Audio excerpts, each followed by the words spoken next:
Hello dear students, आप लोग का बहुत बहुत स्वागत है इस वीडियो में। आज हम लोग यहाँ पर बात करेंगे हिस्ट्री के बारे में, यानी जो है आप लोग का वायरल क्वेश्चन जो एग्जाम में पूछा जाएगा। ठीक है, 2026 एग्जाम में जो आप लोग का 9 फरवरी को होने वाला है। ठीक है, उसके लिए जबरदस्त क्वेश्चन आपके लिए लेकर के आए हैं, तो इस वीडियो को शुरू से अंत तक आप लोग जरूर से देखिएगा। साथ ही साथ आप लोग जो है हमारे साथ कमेंट बॉक्स में जो है लाइव चैट के माध्यम से आप लोग जो है क्वेश्चन का आंसर बताते हुए चलेंगे। ठीक है, चलिए आज हम लोग यहाँ पर बहुत ही प्यारा प्यारा क्वेश्चन देखेंगे। तो एक बार जो है जम करके क्लास को शेयर कर दीजिएगा अपने दोस्तों के साथ, और जो बच्चे नए हमारे साथ हैं सही बच्चे चैनल को सब्सक्राइब कीजिएगा, साथ ही साथ क्लास को जो है लाइक कर दीजिएगा। ठीक है, चलिए जो बच्चे अभी तक for study power application download नहीं किए हैं, गूगल प्ले स्टोर से फॉर स्टडी पावर ऐप जो है डाउनलोड कीजिएगा, वहां पर आप लोग को नोट्स वगैरह सारा चीज अवेलेबल करवाया गया है। ठीक है, तो चलिए क्वेश्चन पे चलते हैं। सवाल आप लोग का यहाँ पर आ चुका है। पहला नंबर सवाल आपसे यहाँ पर पूछा जा रहा है कि दांडी यात्रा का नेतृत्व किसने किया था। दांडी यात्रा का नेतृत्व जो है वो किसने किया था। तो चार ऑप्शन आपके यहाँ पर दिए गए हैं, इनमें से जो सही उत्तर हो जाएंगे आपके राइट आंसर ये क्या होंगे, तो महात्मा गांधी जी। दांडी यात्रा का नेतृत्व किसने किए थे, तो यहाँ पर जो है Mahatma Gandhi right answer option number A वाला हो जाएगा। ठीक है,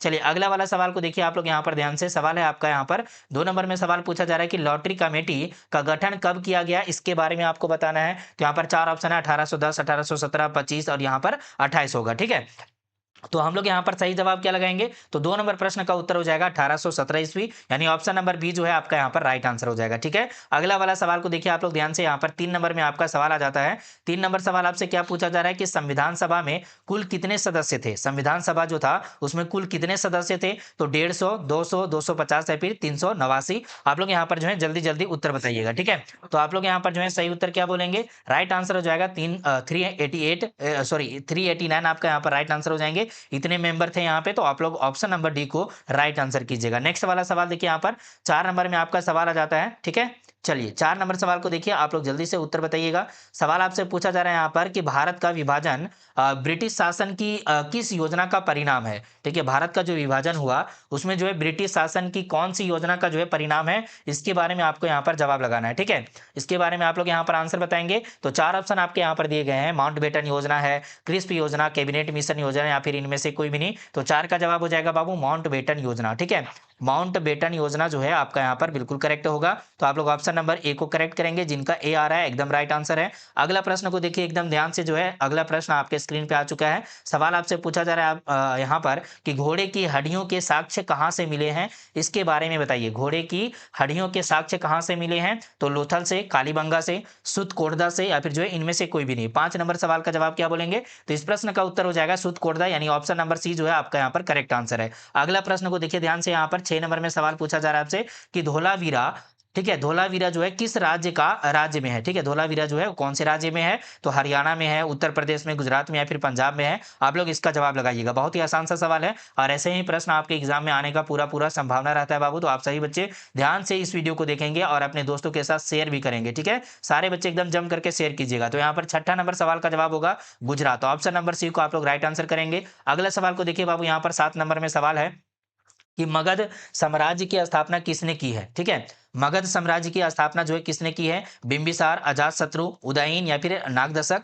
यहाँ पर 7 नंबर सवाल का जवाब क्या हो जाएंगे, तो इस प्रश्न का उत्तर हो जाएगा बिंबिसार, यानी ऑप्शन नंबर ए को हम लोग यहाँ पर राइट आंसर करेंगे। नेक्स्ट वाला प्रश्न देखिए, यहाँ पर जो है सवाल आपका पूछा जा रहा है कि आश्रम व्यवस्था में कितने प्रकार के आश्रमों का उल्लेख है, इसके बारे में आप लोग बताइए। तो 2, 4, 6 या फिर 8 होगा। यहाँ पर 8वां नंबर सवाल का जवाब क्या बोलेंगे, तो इसका सही जवाब है सर, आश्रम व्यवस्था में कितने प्रकार के आश्रमों का उल्लेख है, तो आश्रमों का जो उल्लेख है वो कितना है, 1, 2, 3 और 4। ठीक है, तो हम लोग यहाँ पर आंसर क्या करेंगे, आंसर करेंगे सर जी ऑप्शन नंबर बी को। ठीक है, ओके। नाउ नेक्स्ट वाला सवाल देखिए आप लोग का यहाँ पर सवाल आ चुका है कि हेनसांग किस देश का यात्री था। हेनसांग जो है वो कौन से देश का यात्री था, यूनान, इटली, चीन, या फिर मोरक्को। बताइए यहाँ पर 9 नंबर प्रश्न का उत्तर क्या बोलेंगे आप लोग यहाँ पर, तो राइट आंसर बोलेंगे आप लोग चीन। क्या बोलेंगे सर, तो चीन बोलिएगा आप लोग, सही उत्तर। अगला प्रश्न को देखिए यहाँ पर जो है 10 नंबर सवाल आपसे पूछा जा रहा है कि अकबर के दरबार का प्रख्यात गायक जो था वो कौन था। तानसेन था, सलीम चिश्ती था, कबीर था, या फिर अलाउद्दीन था। तो हम लोग 10 नंबर सवाल में जवाब क्या लगाएंगे, तो इस प्रश्न का उत्तर बोलिएगा आप लोग तानसेन। क्या बोलेंगे,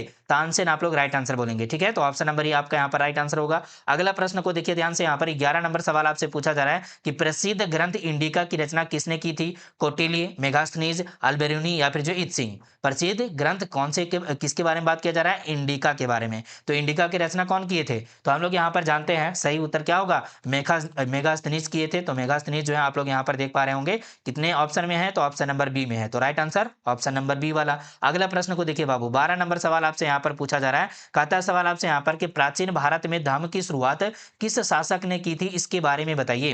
तो यहाँ पर जो है आप लोग आंसर क्या करेंगे? चंद्रगुप्त मौर्य बताएंगे, चंद्रगुप्त द्वितीय, अशोक या फिर कनिष्क। ये सही उत्तर जो होगा यहाँ पर एकदम राइट आंसर ये हो जाएगा अशोक। क्या होगा सर? तो अशोक आपका यहाँ पर जो है बिल्कुल करेक्ट आंसर हो जाएंगे ऑप्शन नंबर सी में, ठीक है। ओके, नाउ नेक्स्ट वाला सवाल देखिए, अगला वाला सवाल आपके स्क्रीन पर, इधर ध्यान दीजिए बाबू। सवाल है आपका यहाँ पर, पाटलिपुत्र नगर की स्थापना उदयीन ने किस नदी के संगम पर की है? ठीक है, तो गंगा नदी, सोन नदी, पुनपुन या फिर जो है इन सभी के संगम पर। गंगा जो है यहाँ पर गंगा नदी, सोन और पुनपुन, ये तीनों के संगम पर जो है यहाँ पर क्या हुआ था? तो यहाँ पर जो है पाटलिपुत्र नगर की स्थापना जो है किए थे उदयीन के द्वारा। तो यहाँ पर जो है आप लोग ऑप्शन नंबर डी को राइट आंसर करेंगे। अगला प्रश्न आपका यहाँ पर आ चुका है, 14 नंबर में सवाल पूछा जा रहा है आपसे कि किसके अभिलेख में जो है भूमिदान का उल्लेख मिलता है? किनके अभिलेख में जो है भूमिदान का उल्लेख मिलता है? अशोक, समुद्रगुप्त, प्रभावती गुप्त या फिर इनमें से सभी के, ठीक है। तो आप लोग यहाँ पर जो आंसर करेंगे बाबू, राइट आंसर क्या होगा?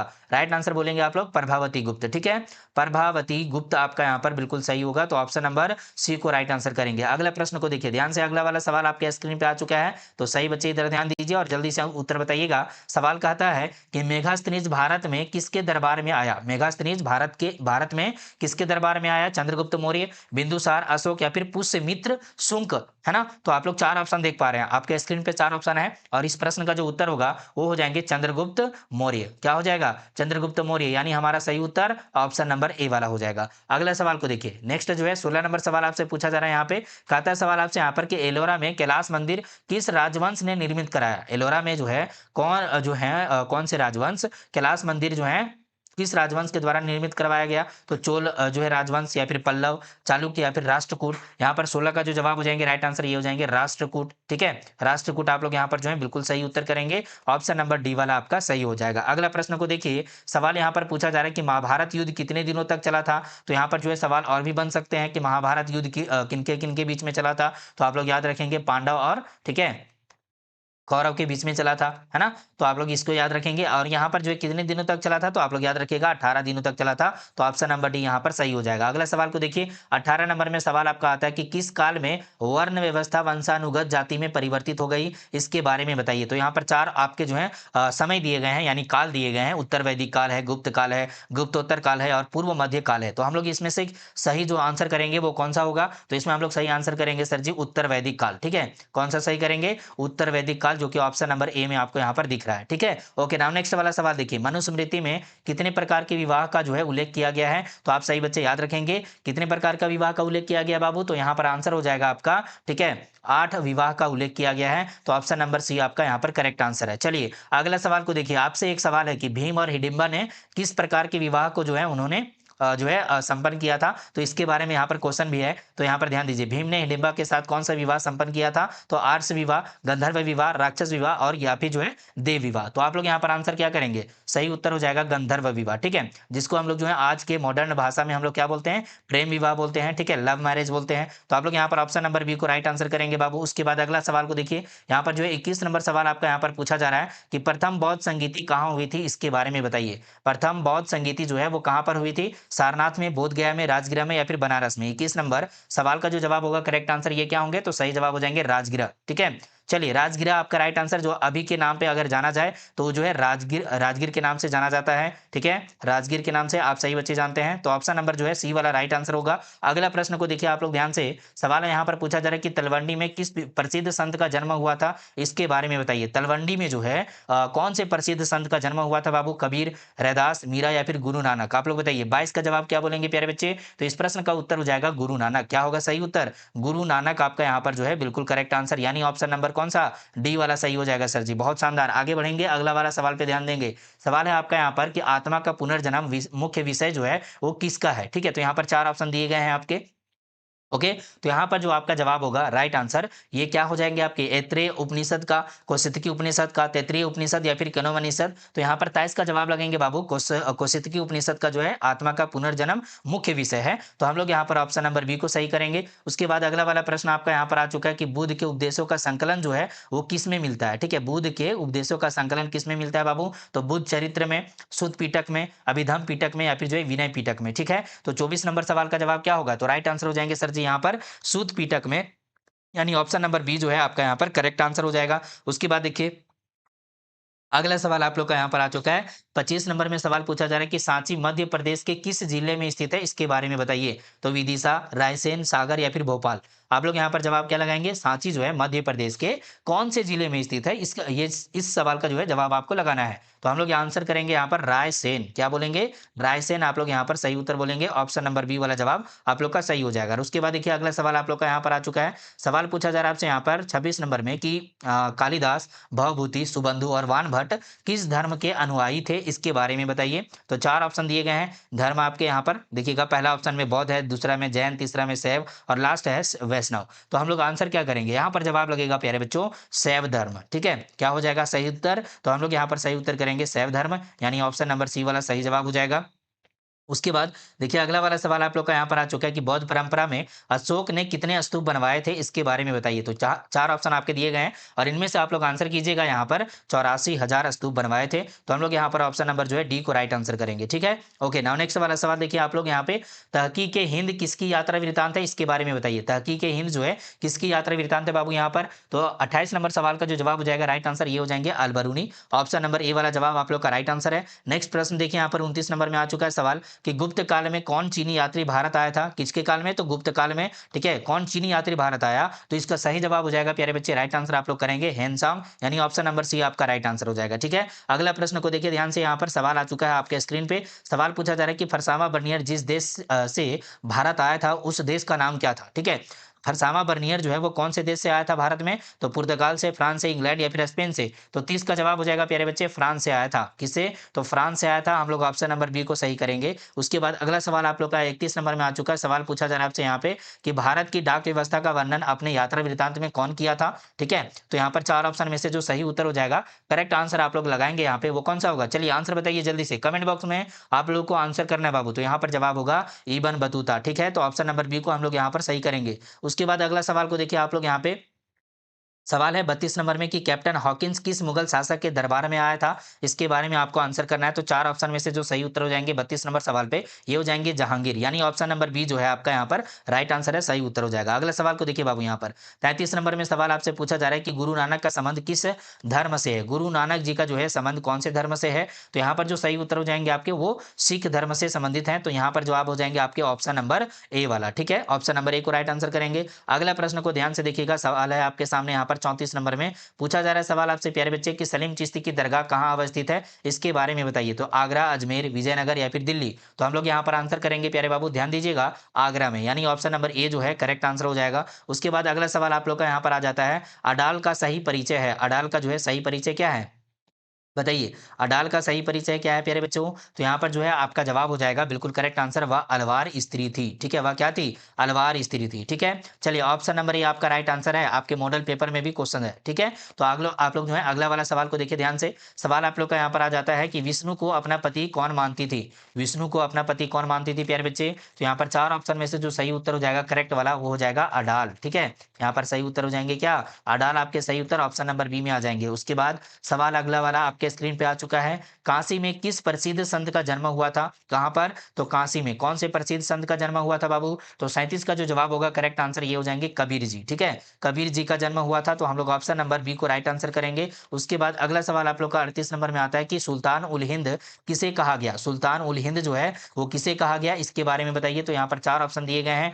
38 नंबर प्रश्न का जो उत्तर हो जाएगा राइट आंसर ये हो जाएंगे ख्वाजा मुइनुद्दीन चिश्ती, यानी ऑप्शन नंबर ए जो है आपका करेक्ट आंसर है। ठीक है, ओके। नाउ नेक्स्ट वाला सवाल देखिए, अगला वाला प्रश्न आपका यहाँ पर आ चुका है प्यारे बच्चे। 39 नंबर में सवाल है कि फतेहपुर सीकरी को राजधानी किसने बनवाया, ठीक है, सॉरी किसने बनाया, है ना। तो फतेहपुर सीकरी को जो है राजधानी किसने बनाया, अकबर, जहांगीर, शाहजहां या फिर बाबर। हम लोग यहाँ पर 39 का जो जवाब लगाएंगे, ठीक है, वो सही उत्तर क्या होगा, तो अकबर आपके यहाँ पर राइट आंसर हो जाएंगे। ठीक है, अकबर, यानी ऑप्शन नंबर ए जो है करेक्ट आंसर है। अगला सवाल यहाँ पर पूछा गया है कि गोपुरम का संबंध किससे है, गोपुरम क्या है। तो गोपुरम के बारे में आपको बताया कि गोपुरम जो है एक बड़ा सा क्या होता है, गेट होता है। किसका गेट, ठीक है, किसका दरवाजा यहाँ पर गेट होता है, तो मंदिर का जो है गेट होता है। ठीक है, मंदिर का गेट होता है, उसको हम लोग क्या बोलते हैं, उसको हम लोग बोलते हैं प्यारे बच्चों, यहाँ पर ध्यान दीजिएगा। ठीक है, ये जो है गेट को बोलते हैं गोपुरम। तो हम लोग यहाँ पर राइट आंसर क्या करेंगे, मंदिर से संबंधित है, ऑप्शन नंबर डी सही हो जाएगा। उसके बाद देखिए अगला सवाल यहाँ पर 41 में कहता है कि आमुक्त माल्याद किसने लिखी, इसके बारे में बताइए। आमुक्त माल्याद जो है किसने लिखी, तो 41 का जवाब हो जाएगा यहाँ पर जो है कृष्ण देव राय ने लिखी। ऑप्शन नंबर डी आपका राइट आंसर है। अगला प्रश्न आपका यहाँ पर 42 नंबर में आता है कि दीन इलाही संबंधित है। दीन इलाही जो संबंधित है वो किससे संबंधित है, तो इसका सही जवाब हो जाएगा अकबर से संबंधित है। ऑप्शन नंबर सी यहाँ पर करेक्ट आंसर है। अगला प्रश्न है आपके सामने 43 नंबर में सवाल आपका पूछा गया है। क्या पूछा गया बाबू, कि तंबाकू का सेवन सर्वप्रथम किस मुगल सम्राट ने किया, इसके बारे में बताइए। तो यहाँ पर जहांगीर, शाहजहां, बाबर या फिर अकबर हो जाएंगे। तो 43 का आप लोग आंसर याद रखिएगा, अकबर आपके राइट आंसर हो जाएंगे, जो कि तंबाकू का सेवन सर्वप्रथम किए थे। कौन, अकबर। तो ऑप्शन नंबर डी आपका राइट आंसर है। ठीक है, ओके। नाउ नेक्स्ट वाला सवाल आपके सामने यहाँ पर आ चुका है। कहता है सवाल आपसे कि आईने के अनुसार सिंचाई वाले क्षेत्रों में वर्ष में कुल फसलें होती थी। ठीक है, वर्ष में जो है कितने कुल फसलें होती थी, मतलब कितने प्रकार की फसलें उगाई जाती थी। तो 5, 3, 4 या फिर जो है 7। यहाँ पर जवाब हो जाएगा प्यारे बच्चे 3 प्रकार की। ठीक है, कितने प्रकार, तो 3 प्रकार। आप लोग कमेंट में बताइएगा कौन कौन जो है यहाँ पर फसलें उगाई जाती थी। ठीक है, चलिए अगले वाले सवाल पे आ जाते हैं। यहाँ पर जो है 45 नंबर सवाल आपसे पूछा जा रहा है कि परगना मुगल काल में डॉट था। परगना मुगल काल में क्या था, एक प्रशासनिक प्रमंडल था, प्रांतों की राजधानी, विशालतम प्रांत, या फिर इनमें से कोई भी नहीं। ठीक है, तो आप लोग यहाँ पर जवाब लगा दीजिएगा, जल्दी से आप लोग आंसर करेंगे। 45 नंबर सवाल का जवाब क्या होगा, तो एक प्रशासनिक, ठीक है, प्रमंडल था। ठीक है, तो आप लोग यहाँ पर ऑप्शन नंबर ए को सही करेंगे, राइट आंसर हो जाएगा। ओके, चलिए अगला वाला सवाल आप लोग का यहाँ पर आ जाता है। 46 नंबर में पूछा जा रहा है सवाल कि अकबरनामा एवं आइन ए अकबरी के अनुवादक जो थे, ठीक है, वो कौन थे। बेवरिज थे, जैरेट थे, ब्लैकमैन थे, या फिर यहाँ पर सभी हो जाएंगे। तो यहाँ पर जो जवाब होगा बिल्कुल करेक्ट आंसर, बेवरिज भी होंगे, जैरेट भी होंगे, ब्लैकमैन, यानी सभी हो जाएंगे। तो ऑप्शन नंबर डी आपका यहाँ पर करेक्ट आंसर है। 47 नंबर सवाल को देखिए प्यारे बच्चों, यहाँ पर ध्यान से देखिएगा और जवाब लगाइएगा। सवाल है कि साम्राज्यवादी इतिहासकार जो है वो कौन होंगे। तो यहाँ पर 4 ऑप्शन में जो सही उत्तर हो जाएंगे आपके राइट आंसर हो जाएंगे WH मॉरलैंड। ठीक है, तो ऑप्शन नंबर बी जो है आपका यहाँ पर करेक्ट आंसर होगा। अगला प्रश्न आपके सामने यहाँ पर आ चुका है कि जीतल क्या है, क्या था, इसके बारे में बताइए। जीतल जो था वो क्या था बाबू, चलिए फटाफट से आंसर लगा दीजिए। शस्त्र था, वाद्य यंत्र था, सिक्का था, या फिर जो है यहाँ पर उपाधि था। तो जीतल जो था प्यारे बाबू, यहाँ पर ध्यान दीजिए, यहाँ पर जो सही उत्तर हो जाएगा वो सिक्का था। ठीक है, तो ये जो है कौन से धातु से बना होता था। ठीक है, धातु का भी नाम आपको बताना है, तो एक बार कमेंट कर दीजिए फटाफट से, आप लोग को याद होगा, है ना। तो जल्दी से आप लोग कमेंट करेंगे। और अगला वाला सवाल जो है 49 नंबर में आ चुका है। कहता है सवाल यहाँ पे आपसे कि निम्नलिखित में से कौन मुगल बादशाह आलमगीर के नाम से जाना जाता था। ठीक है, निम्नलिखित में से कौन मुगल बादशाह जो है आलमगीर के नाम से जाना जाता था। तो यहाँ पर 4 ऑप्शन दिए गए हैं। इस प्रश्न का जो उत्तर होगा राइट आंसर औरंगजेब हो जाएंगे। क्या होंगे, तो औरंगजेब, जो कि किस नाम से जाना जाता था, आलमगीर के नाम से। तो ऑप्शन नंबर सी आपका राइट आंसर हो जाएगा। अगला प्रश्न आपके सामने यहाँ पर आ चुका है प्यारे बाबू, यहाँ पर ध्यान से देखिएगा। सवाल आपका यहाँ पर है कि निम्नलिखित इतिहासकारों में कौन अकबर का समकालीन था। ठीक है, अकबर का समकालीन जो था, सेम समय, ठीक है, समय इनका सेम था, वो जो है कौन होंगे, फरिश्ता, बदायूनी, मतुल्ला दाऊद, या फिर जो है मोहम्मद खान। 50 नंबर सवाल का जवाब हो जाएंगे राइट आंसर बदायूनी। ठीक है, बदायूनी आपके यहाँ पर जो है बिल्कुल करेक्ट आंसर हो जाएंगे, यानी हमारा जवाब ऑप्शन नंबर बी में एकदम करेक्ट हो जाएगा। ठीक है, तो आपका हाफ सेंचुरी यहाँ पे कंप्लीट होता है ना। तो आप सही बच्चे, जितने भी प्रश्न आप लोग को बताया गया जो है 50, यानी जो है 50 क्वेश्चन बताया गया, इसमें से आप लोग ईमानदारी से बताइएगा मुझे कि आप लोग कितना क्वेश्चन आंसर किए हैं। ठीक है, क्वेश्चन का आंसर एकदम ईमानदारी से दिए हैं। ठीक है, और कितना सही हुआ है आपका। ठीक है, आप लोग कमेंट बॉक्स में बताएंगे, और ये जरूरी है बाबू। ठीक है, अगर आप लोग जो है 40, ठीक है, 40 टू 45 जो है आप लोग जो है क्वेश्चन आंसर सही किए हैं, तो इसका मतलब तैयारी एकदम जबरदस्त है ना। अगर नहीं हो पाया है, ठीक है, 30 से नीचे है, तो इसका मतलब है कि तैयारी में जो है गड़बड़ी है, और मेहनत करना पड़ेगा बाबू। ठीक है, मेहनत में जो है बिल्कुल भी जो है आपको जो है उसमें समय कटौती नहीं करना, एकदम फटाफट से जो है समय ध्यान देना है।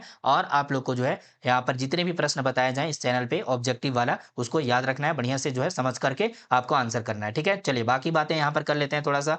क्या है आपका यहाँ पर कि जो बच्चे अभी तक फॉर स्टडी पावर जो है ऐप है वो डाउनलोड नहीं किए हैं, मोबाइल एप्लीकेशन डाउनलोड कर लीजिएगा। वहाँ पर आपको क्या मिलेगा, कोर्सेस मिलेंगे आपके आर्ट्स के, साइंस के, और यहाँ पर जो है कंप्यूटर साइंस जिनका होगा तो उनके लिए जो है यहाँ पर कोर्स अवेलेबल करवाया गया है। ठीक है, नोट्स आपको चाहिए, PYQ चाहिए। ठीक है, PYQ आपका रहेगा, मॉडल पेपर रहेगा, ठीक है, टेस्ट सीरीज रहेगा, सैंपल पेपर रहेगा, ये सारा चीज़ आपको जो है यहाँ पर मिलने वाला है for study power mobile application पे। ठीक है, ऑल सब्जेक्ट का आपको मिलेगा। तो जो बच्चे डाउनलोड नहीं किए हैं डाउनलोड कीजिए, और वहाँ पर जो है आप लोग सारे जो है जितने भी कोर्सेस हैं वो आप लोग देख देख सकते हैं, ठीक है? और जितने भी समय आप लोग का जो है अभी समय जो बचा हुआ है, ठीक है? उसमें आप लोग बेहतर तैयारी कर सकते हैं, तो इसलिए आप जो है सारे बच्चे डाउनलोड ज़रूर से कीजिएगा और वहाँ पर एक बार चेकआउट कर लीजिएगा, ठीक है? अगर कोई हेल्प चाहिए या फिर जो है कोर्स में जॉइन होने के लिए आप लोग जो है बात करना चाहेंगे, कोई भी जो है किसी भी प्रकार के जो है डाउट को लेकर के, तो आप लोग इस नंबर को जो है सेव कर लीजिएगा 7667671300। इस नंबर पे आप लोग जो है कॉल, मैसेज कर सकते हैं डायरेक्टली, ठीक है? चलिए, आज के लिए हम लोग इतना ही रखते हैं इस क्लास में, फिर मिलेंगे आपसे अगले वाले धमाकेदार शानदार क्लास के साथ। तब तक के लिए जय हिंद,